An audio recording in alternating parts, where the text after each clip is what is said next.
మండుతున్న వాడిని నిరాశపరిచింది ఈమె. ఆమె మాట్లాడిన మాటకి నిరాశ పొందాడు.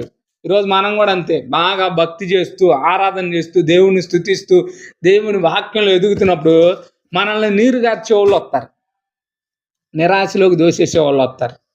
నా దృష్టిలో వీళ్ళనేమో మీరేమనుకోవాలంటే కలుపు మొక్కలు అనుకోవాలి వీళ్ళని. ఎందుకంటే కలుపు ఏంటంటే కలుపుకి పండే